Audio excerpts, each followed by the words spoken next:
Welcome to Samajik Sawal, where every social question finds its answer.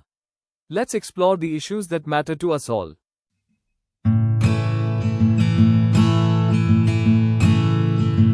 Bharat एक ऐसा देश जिसकी जड़ें हजारों साल पुरानी हैं। लेकिन इन जड़ों में सिर्फ संस्कृति और सभ्यता ही नहीं, बल्कि एक सच्चाई भी गहरी बैठी है, जाति व्यवस्था। सदियों तक कुछ जातियां शिक्षा, जमीन और अवसर से वंचित रहीं।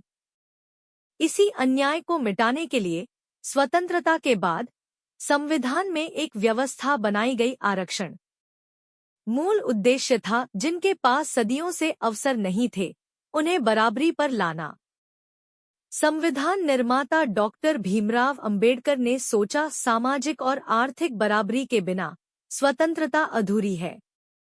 इसलिए शिक्षा और सरकारी नौकरियों में दलित, पिछड़े वर्गों और जनजातियों के लिए सीटें आरक्षित की गईं। शुरुआत में इसे सिर्फ 10 साल के लिए लागू करना था।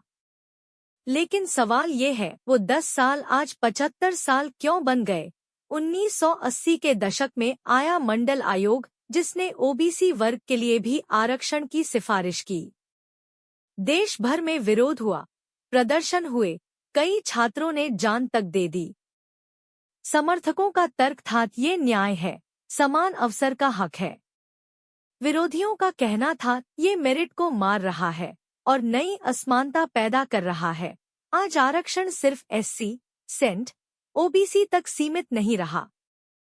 आर्थिक आधार पर ईडब्ल्यूएस आरक्षण भी आ गया। लेकिन अब सवाल ये उठ रहा है, क्या हम सच में बराबरी पा चुके हैं? शहरों में रहने वाले, अच्छी पढ़ाई वाले आरक्षित वर्ग के लोग भी उसी लाभ के हकदार हैं जो किसी गांव में रहने वाले गरीब को मिलना चाहिए।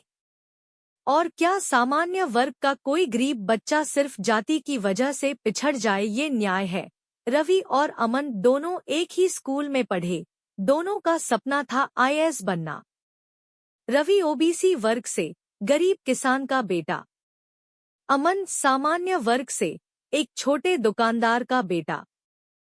दोनों ने मेहनत की, लेकिन रिजल्ट में रवि को 10% कम नंबर होने के बावजूद सीट मिल गई और अमन बस एक नंबर से बाहर हो गया। रवि खुश था, अमन उदास, लेकिन दोनों जानते थे कि असली लड़ाई उनकी मेहनत से नहीं, व्यवस्था से हो रही है।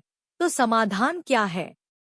बहुत लोग मानते हैं आरक्षण की जरूरत है, लेकिन आधार जाति नहीं, आर्थिक स्थिति होनी चाहिए। गरीबी चाहे किसी भी जाति की हो, मदद सबको मिलनी चाहिए। साथ ही प्राथमिक शिक्षा और अवसर सबके लिए बराबर करना ही असली समानता लाएगा। आरक्षण का सपना था एक दिन उसकी जरूरत ही न पड़े।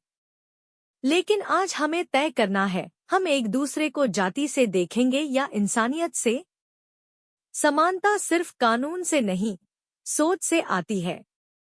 और जब सोच बदल जाएगी, तब शायद हमें आरक्षण की बात ही नहीं करनी पड़ेगी।